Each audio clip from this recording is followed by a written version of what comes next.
அது பாட்டாளிகள் என்றாலே நெத்தியிலே வேர்வை வந்தால் அவர்கள் பாட்டாளி. அது எந்த ஜாதியோ எந்த மதமோ எந்த இனமோ எந்த மொழியோ கிடையாது.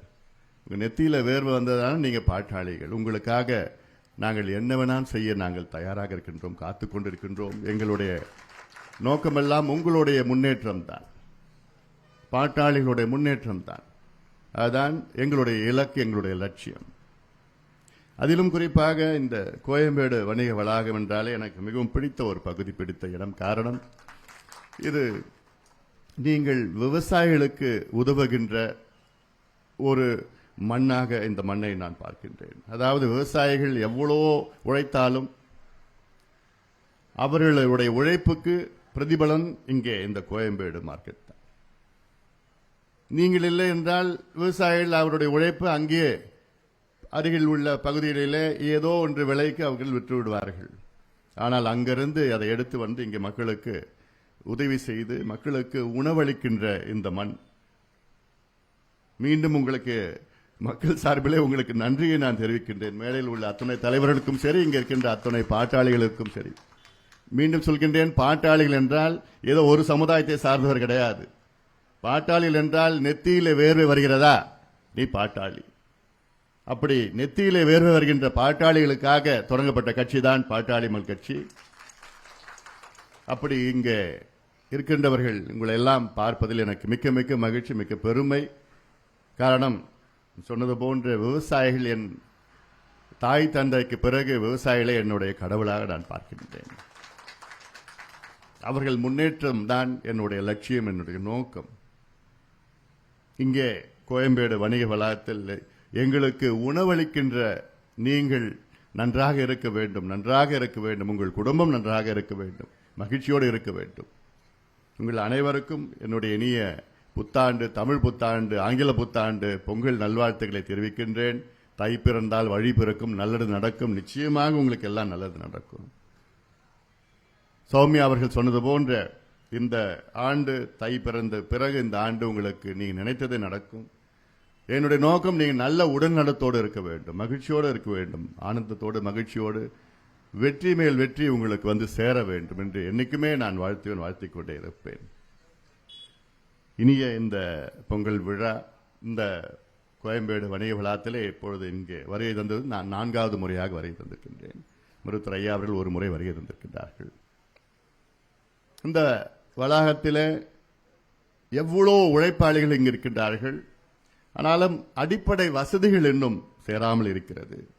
இதை அரசிடம் அப்பொழுதிலிருந்து நாம் சொல்லி வருகின்றோம். ஆனால் அரசு, எந்த அரசு இருந்தாலும் சரி, உங்களை பற்றி அந்த அளவுக்கு அக்கறை இல்லாத அரசுகளைத்தான் நாம் கடந்த காலத்தில் நாம் பார்த்தோம். வருவார்கள், விளம்பரம் செய்வார்கள், அறிவிப்பார்கள், அவ்வளவுதான். பல நாடுகளுக்கு நான் சென்றிருக்கின்றேன். முன்னேறிய நாடுகள் உள்ள இது போன்ற வளாகங்களால் நான் சென்றிருக்கின்றேன். அவ்வளோ சிறப்பாக இருக்கும், அவ்வளோ வசதிகள் இருக்கும் அங்கே இருக்கின்ற வளாகங்கள்லாம். அது இல்லாமல் இங்கே பெரிய அளவில் குளிர் பதின கிடங்குகள், கோல்ட் ஸ்டோரேஜ் ஃபெசிலிட்டிஸ்லாம் எவ்வளோ பெரிய அளவில் இருக்கும் அங்கே. இங்க இருக்கின்ற அங்க இருக்கின்ற வியாபாரிகளுக்கு அதெல்லாம் அவர்கள் ஒரு பைசா கட்டணம் கட்ட தேவையில்லை. அங்கேயே வைக்கலாம். அங்கே கிட்டத்தட்ட 2 மாதங்கள் 3 மாதங்கள் அப்படியே வைக்கலாம். அங்கே இருக்கின்ற காய்கறிகளும் கனிகள் எல்லாம் வைக்கலாம், அங்கே கெட்டு போகாமல் இருக்கும். அது போன்ற வசதிகள் எல்லாம் ஏற்படுத்த வேண்டும். எவ்வளோ செய்யலாம். ஆனால் அவருடைய கடமை முடிந்து விட்டது, உங்களுக்கு இங்கே கொடுத்து விட்டோம், முடிந்து விட்டது. அதில்லாமல் இப்பொழுது வேறு இடத்திற்கு இதை மாற்றி அமைக்க வேண்டும் என்ற நோக்கம், திட்டம் எல்லாம் திட்டம் தீட்டியிருக்கின்றார்கள். நிச்சயமாக ஒருபொழுதும் நடக்காது. ஏன் நடக்காது என்றால் இது மிகப்பெரிய ஒரு வளாகம், மக்கள் வந்து சென்று போக ஏதுவாக இருக்கும்.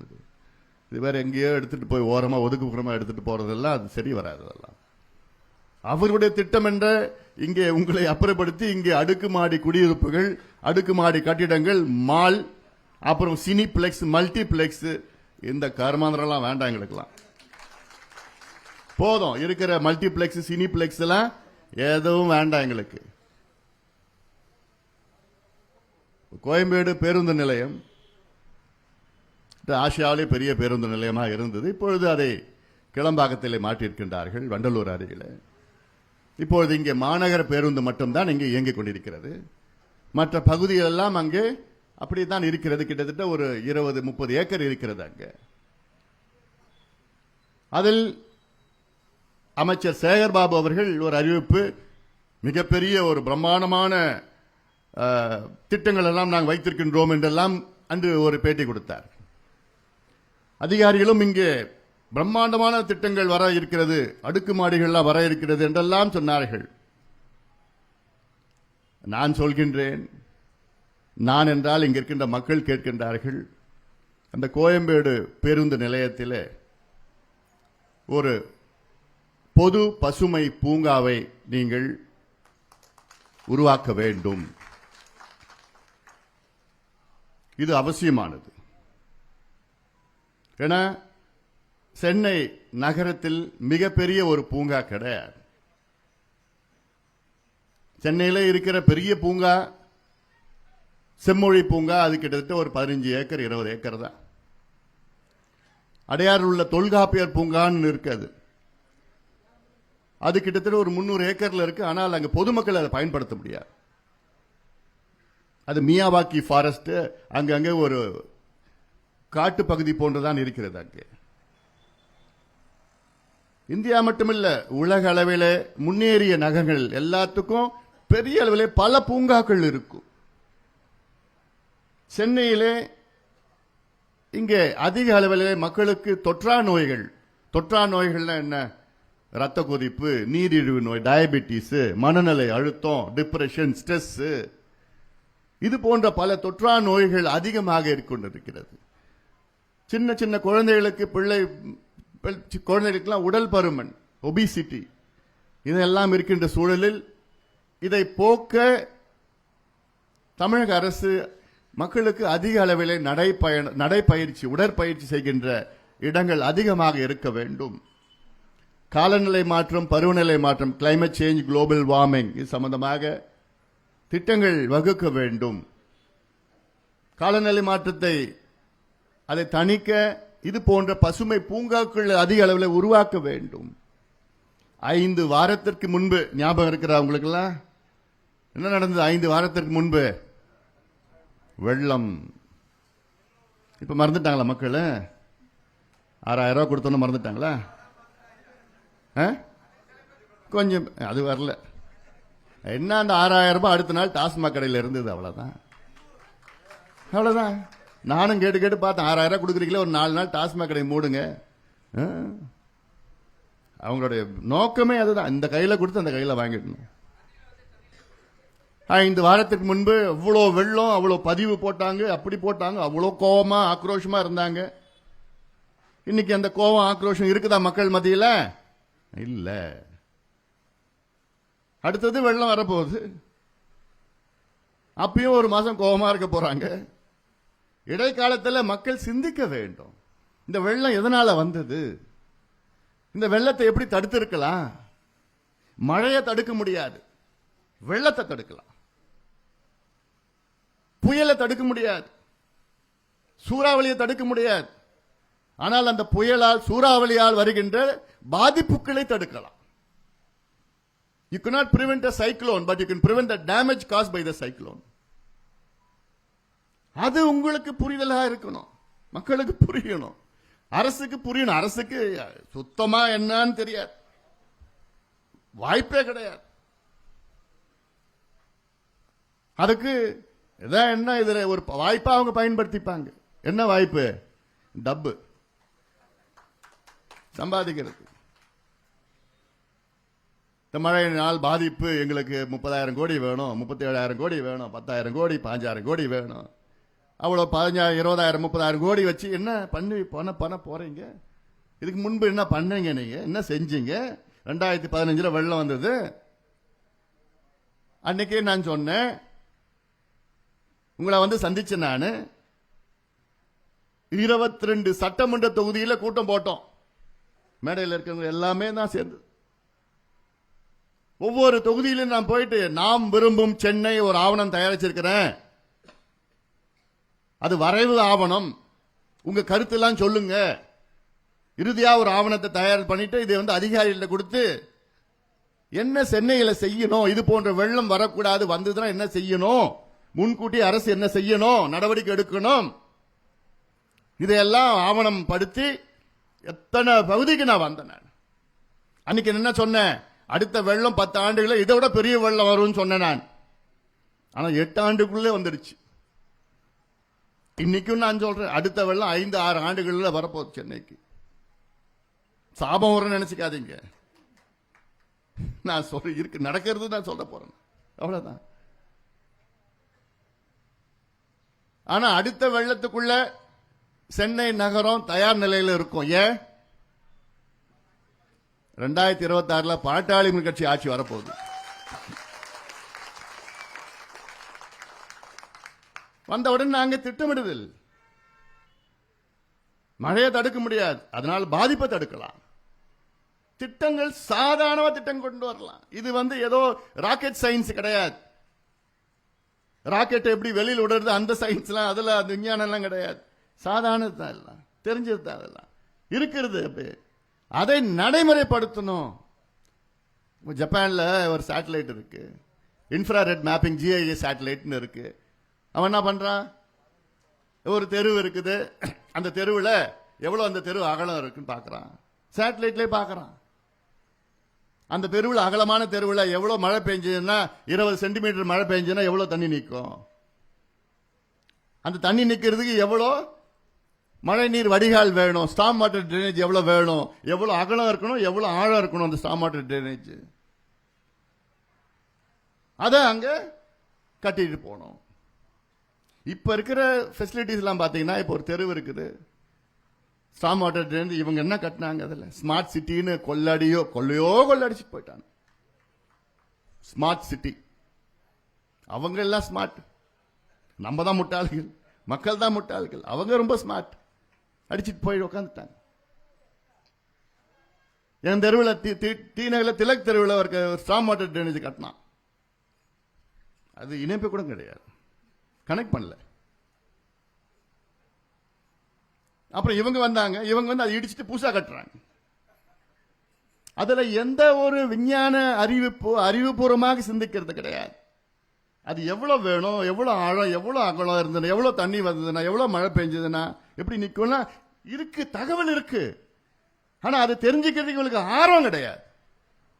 ஆர்வம் ஏன் இல்ல, இன்னொரு 3 வருஷத்துல மறுபடியும் கட்டணும். இந்த அதிகாரிகளுடைய நோக்கமே என்ன, நீங்க நல்லா கட்டிட்டீங்கன்னா அவனுக்கு வேலை இல்லை 10 வருஷமா. நல்ல ரோடு போட்டீங்கன்னா 3 வருஷம் 4 வருஷம் அந்த ரோடு புதுசா போட முடியாது. நீ சுமாரா ரோடு போட்டானதான் அடுத்த வருஷம் மறுபடியும் ரோடு போடலாம், மறுபடியும் கொள்ளடிக்கலாம். அதனால்தான் இவ்வளவு காலமா இந்த அதிகாரிகளும் சரி அரசியல்வாதிகள் 2 பேரும் இணைந்து இந்த கூட்டு கலவையில கொள்ளடிச்சிட்டு இருக்கிறாங்க. நல்ல தரமா போடுறது கிடையாது, வேணுமே தான் செய்கிறது. இது இப்ப ப்ரீகாஸ்ட் ஸ்டாம் வாட்டர் இருக்கு. ப்ரீகாஸ்ட்னா என்ன, இப்ப இந்த தெருவில் நமக்கு தேவை, இந்த தெருவில் 20 சென்டிமீட்டர் மழை பெஞ்சதுன்னா நமக்கு 4 அடிக்கு 5 அடி ஸ்டாம் வாட்டர் ட்ரைனேஜ் வேணும்னா இதுக்கு முன்பு வெளியில செஞ்சு, அதாவது 4 அடி அகலம் 5 அடி ஆழத்துக்கு ஒரு ஸ்டாம் வாட்டர் ட்ரைனேஜ், இது ப்ரீகாஸ்ட், முன்கூட்டியே செய்யறது. அதை செஞ்சு வெளியில இருந்து செஞ்சு நேரம் டக்கு டக்கு டக்கு டக்குன்னு கனெக்ட் பண்ணி ஒரே வாரத்தில் முடிச்சுட்டு போயிடலாம் வேலையை. இவன் பள்ளத்தை தோண்டி காங்கிரீட்டை போட்டு அதுல குப்பையை போட்டு கலவையை மிக்ஸ் பண்ணி இதெல்லாம் பண்ணி அங்க எல்லாம் வண்டியிலையும் போக முடியாது, எதுவும் போக முடியாது. இப்படி ப்ரீ காஸ்ட் போட்டு விட்டுட்டு ஒரு வாரத்தில் வேலை, ஒரு வாரத்தில் அழகா முடிச்சுட்டு போலாம். அதெல்லாம் அதுதான் திட்டமிட்டு பிளான் பண்ணி செய்யணும். ஆனா நீங்க எங்க கேட்கறீங்க, நீங்க உங்களை சொல்லல, சென்னை மக்கள் எங்க ஓட்டு கூட போட வர மாட்டீங்களே நீங்களா. ஆனா பதிவு மட்டும் போடுவீங்க, ட்விட்டர்ல அப்படி கிழிக்கிறீங்க. சென்னையில் எவ்வளோடா ஓட்டு பதிவுன்னு கேட்டா 42%, 45%. தமிழ்நாட்டில் எவ்வளவு ஓட்டு பதிவுனா 66%. அப்ப என்னத்தையா நீங்க செய்யறீங்க? அப்போ ஓட்டு போடுறாம உங்களுக்கு இந்த வசதி எல்லாம் வேணும், அதெல்லாம் வேணும், இதெல்லாம் வேணும், குப்பையை அகற்றணும், கொசுவை ஒழிக்கணும், எல்லாம் சாக்கடையை அகற்றணும். ஆனா நீ ஓட்டு போட மாட்டேன், நல்ல ஆளுல தேர்வு பண்ண மாட்டேன். நீ நல்ல ஆளு தேர்வு பண்ணாதான் உனக்கு எல்லாம் கிடைக்கும். இது இருக்கிறவங்களே தேர்வு பண்ணா என்ன? இப்ப யார் ஓட்டு போடுறா? 42% யார் ஓட்டு போட்டு இருக்கா? 500 1000 வாங்கினவங்க தான் ஓட்டு போட்டாங்க. அதுக்குள்ள இவன் என்ன பண்ணிட்டான், எங்க சுத்திட்டு இருக்கிறான்? சென்னையில் இருக்கிறவன் பெங்களூர்ல சுத்துறான், பாண்டிச்சேரிக்கு போறான், ஊட்டிக்கு போறான், 4 நாள் லீவு. இவங்களும் என்ன புத்திசெல்லாம எங்க என்னைக்கு தெரியுமா தேர்தல் வைக்கிறாங்க? ஒன்னு வெள்ளிக்கிழமை வைக்கிறான், இல்ல திங்கக்கிழமை வைக்கிறான். இவங்களை விட்டுடுவாங்களா? எல்லாம் கரைச்சி குடிச்சவங்க தான். வெள்ளிக்கிழமை தேர்தல் வச்சாங்கன்னா அவன் பாரு 4 நாள் லீவ் கிடைக்குது அவனுக்கு. திங்கக்கிழமை வச்சாங்கன்னாலும் 4 நாள் லீவ் அவங்களுக்கு. கிளம்பிடுறான் உடனே. அவனுக்கு தெரியல இது எவ்வளவு முக்கியம், ஓட்டு போட்டது எவ்வளவு முக்கியம். இந்த 2 கட்சிகளுக்கும் அவங்களுக்கு என்னன்னா, அறிவு சார்ந்தவர்கள் ஓட்டு போட்டா அவங்களுக்கு ஓட்டு போட மாட்டாங்க. இப்படி ஏதாவது ஒண்ணு கொடுத்துட்டு போனோம். பேசினார் பார், தமிழ் குடி அப்படின்னு பேசினார். நமக்கு எவ்வளவு பெருமை, தமிழ் குடி, மூத்த குடி. இன்னைக்கு அவங்க வந்த பிறகு தமிழா குடி, தமிழ்நாடுன்னு பேர் மாறி குடியார நாரம் ஆடிடுச்சு. இருக்கிற இளைஞர்கள் தண்ணி இல்லாம அவனால் இருக்க முடியாது, அந்த நிலைக்கு தள்ளிட்டாங்க. இப்போ இன்னொரு மிகப்பெரிய பிரச்சனை வந்துருச்சு. மதுவுக்கு பிறகு இன்னொன்னு கஞ்சா. எங்க பார்த்தாலும் கஞ்சா, கஞ்சா நாடா மாறிடுச்சு தமிழ்நாடு. இப்போ எங்க பார்த்தாலும் கஞ்சா. இந்த ரெண்டுமே போட்டு நம்மள பசங்களை, இளைஞர்களை சாதாரண தாக்குதல் கிடையாது. ஐயோ, இது எப்படிலாம் மீட்டு வர போறாங்களான்னு தெரியலையே. இவங்களை எப்படி நம்ம மீட்டெடுக்க போறோம்?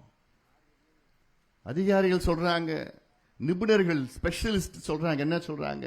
இந்த நிலை தொடர்ந்தால் இன்னும் 5 ஆண்டுகளில், 7-8 ஆண்டுகளில் தமிழ்நாட்டிலே வேலை செய்வதற்கு ஆள் இருக்க மாட்டார்கள், மனித வளம் இருக்காது. மனித வளம்னா என்ன? இங்க மூட்டை தூக்குறவர்ல இருந்து, ஐடி செக்டர் மென்பொருள்ல இருந்து ஆளுங்க கிடைக்காது நமக்கு.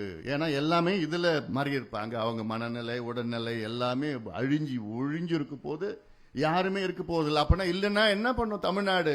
தமிழ்நாடு முன்னேற முடியுமா? முடியாது. இது எவ்வளவு பெரிய ஆபத்து. இன்னைக்கு அதை பத்தி பேசுவதற்கு ஆளு கிடையாது. முதலமைச்சர் கிட்ட எத்தனையோ முறை நான் சொல்லி பார்த்தேன், எப்படியாவது இந்த பிள்ளைங்களை காப்பாத்துங்க, இந்த கஞ்சாவை ஒழிங்க, கஞ்சா ஒழிங்க. பார்க்கலாங்க, சரிங்க. ஒரு மீட்டிங் போட்டாரு, அவ்வளவுதான், முடிஞ்சு போச்சு. கடமைக்குன்னு ஒரு மீட்டிங் போட்டார்.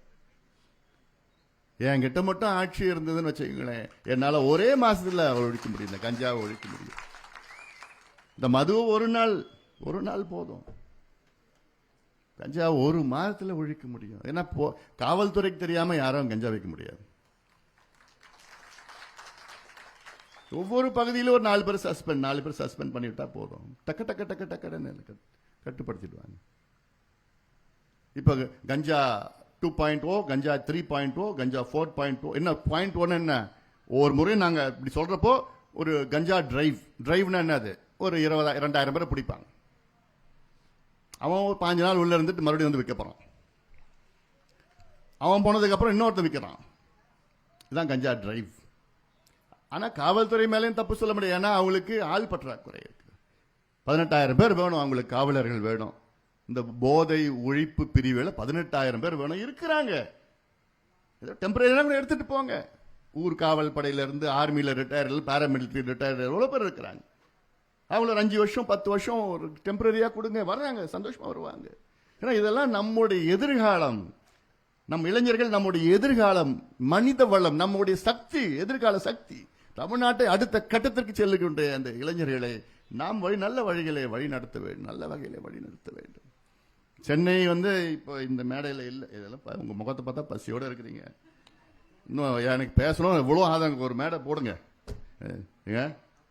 போட்டு எனக்கு ஒரு 2 மணி நேரம் கொடுங்க. ஆனா இது எல்லாருக்கும் செய்தி போகணும், அவங்களுக்கு உரைக்கணும். நான் எப்பயோ நான் அந்த ஒரு வீடியோ பார்த்தீங்களா நான் பேசுறது? நம்ம இந்த கோயம்பேடு பஸ் ஸ்டாண்ட் எதில் கட்டியிருக்காங்க? ஏரியில் கட்டியிருக்கிறாங்க. அப்போ அண்ணா இது நேரு ஸ்டேடியம் ஏரியில் கட்டியிருக்கிறாங்க, வள்ளுவர் கோட்டம் ஏரியில் கட்டியிருக்கிறாங்க. இதெல்லாம் எல்லாரும் சொல்லிட்டு இருந்தேன். அந்த வீடியோ எல்லாம் எப்போ பார்ப்பாங்க? அதை அவங்க பாதிப்பு என்னைக்கு வருது அப்பதான் பார்ப்பான். அப்புறம் அவ்வளவுதான், முடிஞ்சு, ஆஸ் யூஷுவல். அதனால இதெல்லாம் இன்னும் தொடர்ந்து மக்கள் பிரச்சாரம் செய்யணும். செய்து இது போன்ற நல்ல ஒரு கட்டமைப்புகளை கொண்டு வாக்கணும். எனக்கு அதிக என்னுடைய கவனம் எல்லாமே இந்த சொன்னாங்க பாரு, கழிப்பறை இல்லை, ரொம்ப மோசமா இருக்குன்னு. உடனே என்னுடைய நாடாளுமன்ற நிதியிலேருந்து 25 லட்சம் ரூபாய் கோயம்பேட்டில் கழிப்பறை கொடுத்துருக்கிறேன். இது கட்டி முடிங்க, இன்னும் கொஞ்சம் கூடுதலாக நான் கொடுக்குறேன். நான் இதுதான் ரொம்ப முக்கியமான, ரொம்ப அவசியமானது. அது இல்லாமல் எவ்வளோ பெண்கள் வராங்க இங்கெல்லாம், அவங்க எங்கே போவாங்க? சென்னைக்கு மிகப்பெரிய வரம், சென்னைக்கு வரம் என்ன? நம்முடைய கூவம் ஆறு, அடையார் ஆறு, கொசஸ்தலை ஆறு, பள்ளிக்கரணை சதுப்பு நிலம், பக்கிங்ஹாம் கால்வாய், இதெல்லாம் மிகப்பெரிய வரம். பக்கிங்ஹாம் கால்வாய் வந்து இடையில வந்து வெள்ளக்காரன் கட்டிட்டு போனான். அது செயற்கையா கட்டினது பக்கிங்ஹாம் கால்வாய். மற்ற எல்லாமே இயற்கை கொடுத்த வரம் அது. ஆனா அந்த வரத்தை நாசப்படுத்தி சின்னாபின்னாம ஆக்கிட்டாங்க இந்த திராவிட கட்சிகள்லாம். இன்னும் எவ்வளவு காலமா இதை நாசப்படுத்த போறீங்க? உங்களுக்கு என்ன செய்யணும்னு கூட தெரியலையே, அது எப்படி சரி செய்யணும்னு கூட தெரியலையே. அதனால்தான் நான் கேட்டுட்டு இருக்கிறேன், நம்ம பசுமை பூங்கா வேண்டும், பொது பசுமை பூங்கா, பப்ளிக் கிரீன் பார்க் சென்னைக்கு அவசியமானது. ஒன்று மட்டும் கிடையாது, பல வேணும், பல பூங்காக்கள் வேண்டும். அங்க போய் இந்த உடல், நான் சொன்ன BP, diabetes, mental health disorder, stress எல்லாமே அங்க நடக்கிறது, வர்றது, போறது, ஓடுறது, யோகா பண்றது, சும்மா உட்கார்ந்து இருக்கிறது. உட்கார்ந்தாலே மனசு கொஞ்சம் இதுவா தெம்பா இருக்கும். இதெல்லாம் நிறைய உருவாக்கணும். மற்ற நாடுகள்லாம் பாருங்க, நியூயார்க்ல பண்ண சென்ட்ரல் பார்க்னு ஒன்று இருக்கு, 870 ஏக்கர்ல கட்டி வச்சிருக்கிறான். 870 ஏக்கர் சென்ட்ரல் பார்க். லண்டன்ல பார்த்தா ஹைட் பார்க் 350 ஏக்கர்ல கட்டி வச்சிருக்கிறான், ஹைட் பார்க். டெல்லியில புதுசா ஒன்று கட்டிட்டு இருக்கிறாங்க இப்போ, 880 ஏக்கர், ஆசியாவிலே மிகப்பெரிய பார்க், 440 கோடியில டெல்லியில கட்டிட்டு இருக்கிறாங்க. அது இல்லாம டெல்லியில எவ்வளவு பூங்காக்கள் இருக்கிறது. மெஹர் அலி பூங்கான்னு ஒன்று இருக்கு, 200 ஏக்கர்ல இருக்கு. லோதி பூங்கா, நான் அங்க டெல்லியில அங்கதான் நான் வாக்கிங் போவேன், அங்க இருக்கிறப்போ 90 ஏக்கர். அதெல்லாம் அவ்வளோ பசுமையா, அவ்வளோ நல்லா இருக்கும் அங்கெல்லாம். ஆனா இருக்கிற எல்லாத்தையும் அழிச்சு ஒழிச்சு கிழிச்சு, இன்னும் இந்த 2 கட்சிகள் வந்து என்ன பண்ணாங்க, இருக்கிற ஏரியெல்லாம் காலி பண்ணி இப்ப மெட்ரோல 10 பூங்காக்களை காலி பண்ணிட்டானுங்க.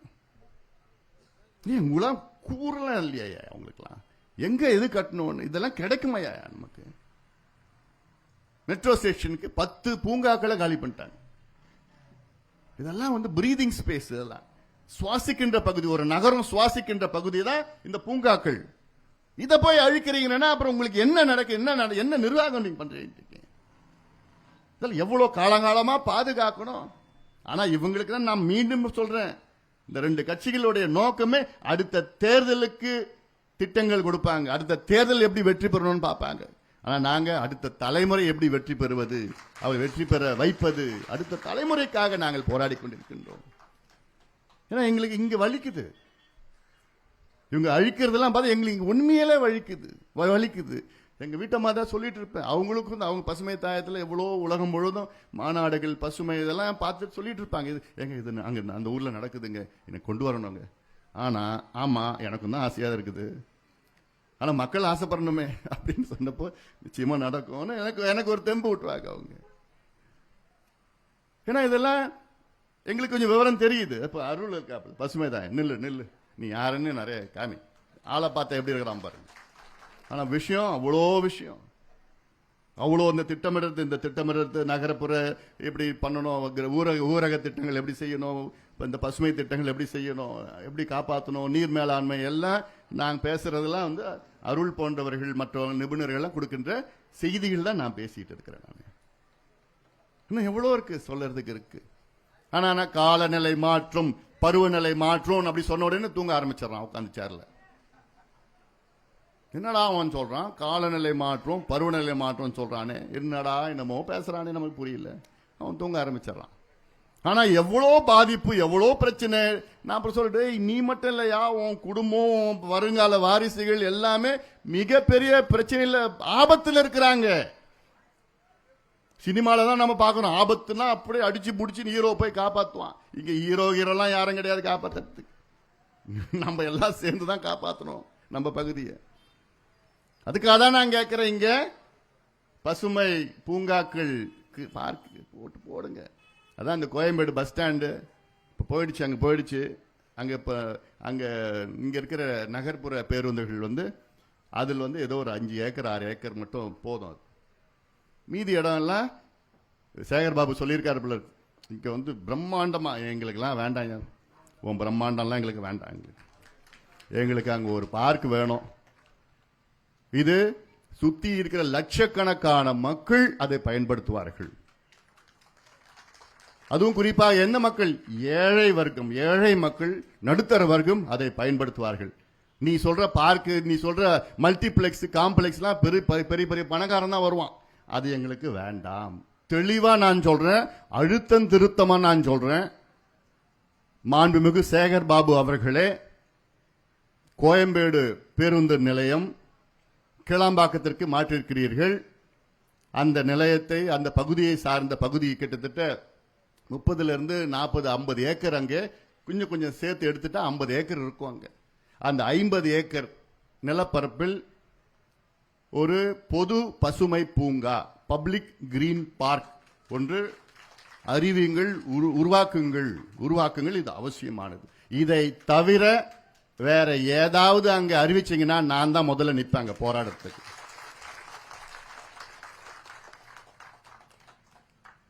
அப்படி நீங்க அந்த பார்க் நீங்க அறிவிச்சீங்கன்னா உங்க வீட்டுக்கு வந்து உங்களுக்கு ஒரு மாலையை போடுவேன். உங்களுக்கு மாலை வேணுமா, போராட்டம் வேணுமா, நீங்க முடிவு பண்ணிக்கங்க.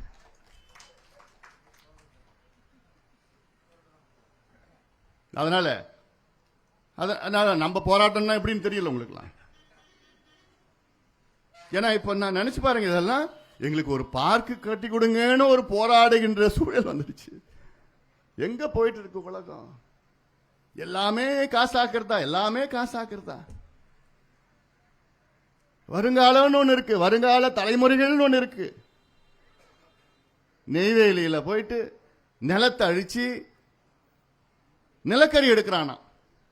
இது எவ்வளோ முட்டாள்தனம் இல்லை? இது விவசாய நிலத்தை முப்போகம் விளைகின்ற நம்ம மண்ணை அழிச்சு காலங்காலமா நமக்கு சோறு போட்ட அந்த புண்ணிய பூமிய, அந்த பொன்னான மண்ணை அதை அழிச்சு அதுல இருந்து நிலக்கரி எடுத்து அதை எரிச்சு நமக்கு கொஞ்சம் கரண்ட் கொடுக்கறானா. எவ்வளவு பெரிய ஒரு அயோக்கியத்தனம், எவ்வளவு பெரிய ஒரு முட்டாள்தனம்! இதற்கு தமிழக அரசு உடந்தை.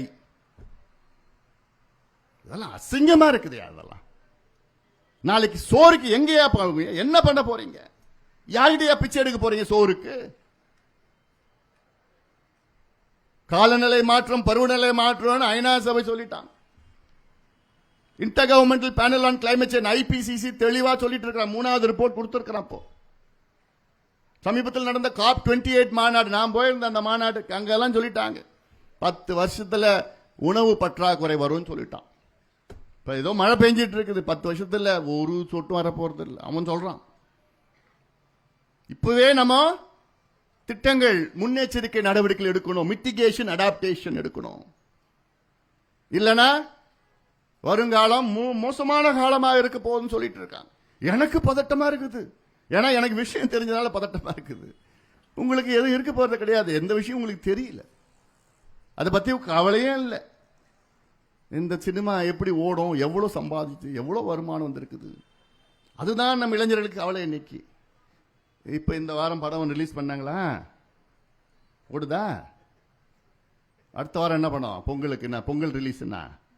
இதுதான் இளைஞர்கள் மத்தியில்.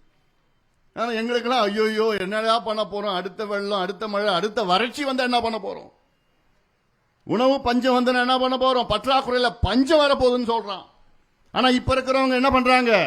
நிலத்தை அழிச்சு அழிச்சு அழிச்சு அழிச்சு அங்க வந்து பக்கத்துல கும்மிடிப்பூண்டி பக்கத்துல நாலேஜ் சிட்டியா, அறிவு சார்ந்த நகரமா. ஏன் நம்ம எல்லாம் முட்டா பசங்களா? எங்க கட்டுறான்? அத கொசஸ்தலை ஆற்றின் கரையில, அங்கதான் முப்போகம் வருது, விவசாயம் நடக்குது.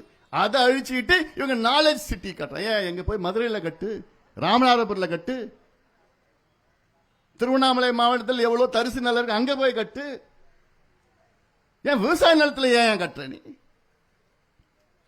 செய்யார் பக்கத்தில் சிப்காட்டு, நெய்வேலியில், அதுதான் என்ன நல்லா தாங்க முடியல. ஏற்கனவே 60 வருஷமா அழிச்சுட்டான் அந்த நிலத்தை. 60,000 ஏக்கர் அடிச்சா இன்னும் அவனுக்கு 50,000 ஏக்கர் வேணுமா? அதுக்கு இவங்க உடந்தையா இருக்கிறாங்க தமிழக அரசுனா. எவ்வளவு அயோக்கியத்தனம் அதெல்லாம், எவ்வளவு அயோக்கியத்தனம்! நிலத்தை அழிச்சு நிலக்கரி எடுக்கிறியா அவங்களுக்கெல்லாம்? மின்சாரம் தயாரிக்கிறதுக்கு எவ்வளவு மாற்று வழிகள் இருக்கு. புதுப்பிக்க வல்ல ரினியூபிள் எனர்ஜி எவ்வளவு இருக்கு. சூரியத்திலிருந்து எடுக்கலாம், காற்றாலையில் எடுக்கலாம், கடல்ல இருந்து எடுக்கலாம், தண்ணீர்ல இருந்து எடுக்கலாம். எவ்வளவு இருக்குது மாற்று வகையில் இருக்கு. அதை விட்டுட்டு நான் நிலத்தை அழிச்சுதானா எடுப்பேன் பிடிவாதமா விட போறது கிடையாது. வாங்க எல்லாம் வாங்கய்யா, எல்லாம் வாங்க. நாங்க ஒண்ணு சொன்னா நான் விஷயத்தோட தான் நான் சொல்லுவேன். என் சுயநலத்துக்கு நான் இது வரைக்கும் எதுவும் சொன்னது கிடையாது, சொல்லவும் போறது கிடையாது. உங்களுடைய நல்லதுக்கு தான் நான் சொல்லிட்டு இருக்கிறேன். உங்க பிள்ளைகள், உங்க பேர பிள்ளைகள், உங்கள் சந்ததியினர்களோட நலத்திற்காக நான் எல்லாம் சொல்றது. அந்த அக்கறை தான் எங்களுக்கு, அந்த ஆதங்கம் தான் எங்களுக்கு இருக்கு. அதனாலதான் சென்னையில் இருக்கின்ற மக்களே, இனியாவது விழித்துக் கொள்ளுங்கள், இனியாவது விழித்துக் கொள்ளுங்கள். அரசாங்கம் செய்யலன்னா நீங்க விழித்துக் கொள்ளுங்கள். அடாப்டேஷன் சொல்லுறது, மிட்டிகேஷன் அரசாங்கம் செய்யணும், அடாப்டேஷன் நீங்க உங்களை தயார்படுத்திக்கணும். என்னன்னு தயார்படுத்திக்கணும்? இப்போ ஒரு உதாரணம் நான் சொல்றேன். அடுத்தது வெள்ளம் வரப்போகுது, மழை வரப்போகுது அப்படி சொன்னாங்கன்னா உங்க சரக்கெல்லாம் மேல ஒரு ஸ்டாண்ட்ல மேல ஏத்தி 4-5 அடிக்கு மேல ஏத்திடணும். அதான் அடாப்டேஷன். அரசாங்கம் நம்பிட்டு, அரசாங்கம் தழி வரும், மழை வரும், இந்த காவாலாம் கட்டுவாங்க, அந்த மழை நீர்லாம் வடிச்சு விட்டுடுவாங்கலாம், அதை நம்பாதீங்க. நீங்க தயார்படுத்திக்கங்க. அதெல்லாம் அடாப்டேஷன். இது ஒண்ணு ஒண்ணா இந்த மாதிரி எவ்வளவு இருக்கு, அடாப்டேஷன் இருக்குது. இதையெல்லாம் நீங்கள் செய்தால்தான் வரும் காலங்கள் நாம் வாழ முடியும். இல்லைன்னா முடிஞ்சு போச்சு, முடிஞ்சு போச்சு. ஏன்னா எத்தனையோ பன்முனை தாக்குதல், ஒன்று மது, ஒன்று போதை, கஞ்சா, இது மழை, இந்த வெள்ளம், அடுத்தது வறட்சி, இதெல்லாம் புது புது நோய்கள் வரும். கொரோனா மட்டும் என்ன, முதல்ல சார்ஸ்ன்னு ஒன்று இருந்தது, 2002 2003 வந்தது. அப்புறம் மேர்ஸ்ன்னு ஒன்று வந்து 2012 வந்தது. அப்புறம் கொரோனான்னு பார்த்தீங்கன்னா 2019 வந்தது. அடுத்தது என்ன, கேள்விக்குறி. எல்லாமே காலநிலை மாற்றம், பருவநிலை மாற்றம், புதுசு புதுசாக வந்துட்டு. அதனால இதெல்லாம் தயார்படுத்திக் கொள்ளுங்கள். தயார்படுத்திக் கொள்ளுங்கள்னா முதல் உங்களோட சிந்தனை என்ன இருக்கணும்? எங்களை ஆளுகின்றவர் தகுதியானவரா என்ற அந்த சிந்தனை உங்கள் மனதிலே சேர வேண்டும். அது அந்த கேள்வி, முதல் கேள்வி கேளுங்க. நீங்க உங்க மனசுல கேளுங்க, எங்களை ஆள்கின்றவர்கள் தகுதியானவர்களா, திறமையானவர்களா, நேர்மையானவர்களா? அப்படி இந்த 3 கேள்வி கேளுங்க, விடை உங்களுக்கு தெரியும். இந்த நிகழ்ச்சி நான் நூட்டனா பேசிட்டே இருப்பேன். பசியில் நிறைய பேர் சுகர்லாம் இருக்குது, சாப்பிடணும். அது இன்னொரு மேடை போடுங்க. இன்னும் எவ்வளோ செய்திகள் இருக்கு, பேசிக்கிட்டே இருக்கலாம். செய்தி நிறைய இருக்குது. எனக்கு இந்த விழாவில் கலந்து கொள்வதில், அதுவும் எங்களுடைய பாட்டாளிகள் சொந்தங்கள் எல்லாம், இங்கே இருக்கின்ற பாட்டாளி வர்க்கத்தில் குறிப்பாக என்னுடைய சகோதரிகள், என்னுடைய தங்கைகள், என்னுடைய சகோதரிகள், தாய்மார்கள் மத்தியில் இந்த இனிய சமத்துவ பொங்கல் விழாவில் கலந்து கொள்வதில் எங்களுக்கு எல்லாம் மிகுந்த மகிழ்ச்சி, மிக்க பெருமை. இந்த விழாவை மிக சிறப்பாக நடத்தி கொண்டிருக்கின்ற அனைத்து நிர்வாகிகளுக்கும், அதிலும் குறிப்பாக இந்த கோயம்பேடு வணிக வளாகத்தை சார்ந்த துணை நிர்வாகிகளுக்கும், உறுப்பினர்களுக்கும், பாட்டாளிகளுக்கும் என்னுடைய நெஞ்சார்ந்த நன்றி.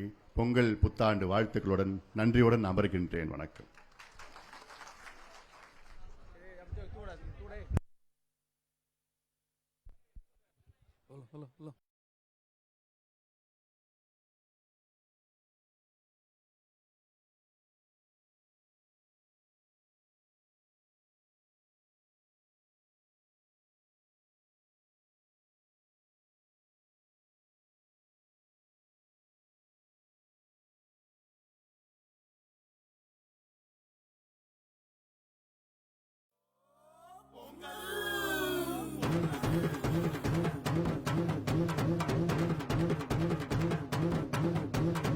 பொங்கலோ பொங்கல், பொங்கலோ பொங்கல், ஊரும் செழிக்க, வீடும் மணக்க, சிரிப்போடு நம்ம பொங்கலோ பொங்கல்,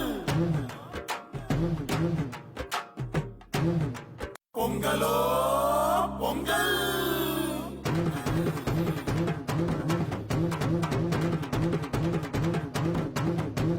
பொங்கலோ பொங்கல்,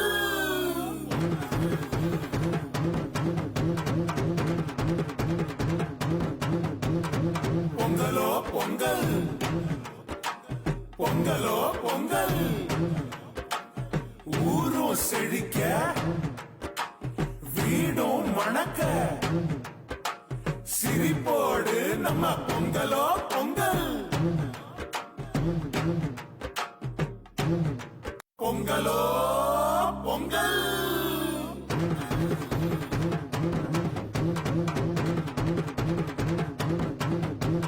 பொங்கலோ பொங்கல்